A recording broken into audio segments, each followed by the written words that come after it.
Pernahkah kamu bertanya-tanya, kenapa mobil SUV di Indonesia cenderung lebih mudah terbalik saat berkecepatan tinggi di jalan tol?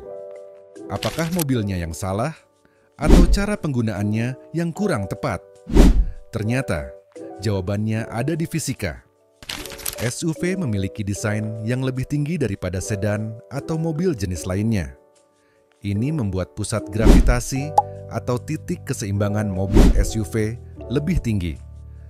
Saat berbelok cepat, SUV lebih mudah kehilangan keseimbangan dibandingkan sedan yang memiliki pusat gravitasi lebih rendah. Ketika mobil berbelok atau melakukan manuver cepat di jalan raya, beban mobil akan cenderung terlempar ke samping sehingga meningkatkan risiko terguling, apalagi jika dalam kecepatan yang tinggi. Ketika SUV bergerak di tikungan dengan kecepatan tinggi, gaya sentripetal bekerja untuk menarik mobil ke arah pusat tikungan.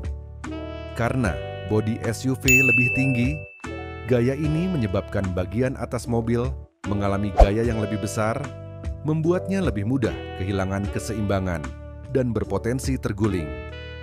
Sedan yang lebih rendah memiliki distribusi gaya yang lebih baik sehingga lebih stabil saat berbelok. SUV umumnya memiliki ban yang lebih besar, tetapi distribusi beratnya kurang merata dibandingkan sedan. Ini berarti ketika SUV berada di tikungan atau terjadi manuver mendadak, mobil akan lebih sulit untuk menjaga cengkeraman bannya di jalan. Karena SUV lebih tinggi, distribusi gaya vertikal yang menuju jalan juga lebih sedikit, membuat ban lebih mudah kehilangan cengkeraman. Jangan lupa, bodi SUV yang besar juga membuatnya lebih rentan terhadap efek angin samping. Pada kecepatan tinggi, angin bisa membuat SUV bergoyang, dan dengan pusat gravitasi yang lebih tinggi, ini bisa sangat berbahaya.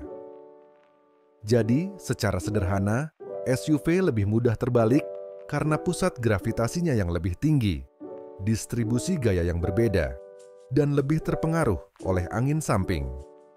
Sementara itu, sedan yang lebih rendah tetap lebih stabil di kecepatan tinggi. Menjawab pertanyaan di awal video, dapat disimpulkan bahwa SUV memang lebih mudah terbalik saat berkecepatan tinggi di jalan tol karena desain mobilnya. Apakah mobilnya yang salah? Tentu saja tidak. SUV didesain paling cocok digunakan di medan yang menantang, terutama yang tidak rata dan sulit dilalui oleh mobil biasa, seperti jalan berbatu dan bergelombang, off-road, medan berlumpur, jalan pegunungan, atau daerah dengan genangan air yang cukup tinggi. Mobil SUV memang dilengkapi dengan mesin yang bertenaga, tetapi tenaga ini bukan untuk kebut-kebutan di jalan tol, karena risiko terguling yang lebih tinggi dibandingkan mobil sedan yang memang didesain untuk jalan raya. Jadi, jika kamu memiliki mobil SUV, mulai sekarang gunakanlah dengan bijak. Like dan subscribe untuk lebih banyak konten sains dan inspirasi lainnya. Sampai jumpa di video berikutnya.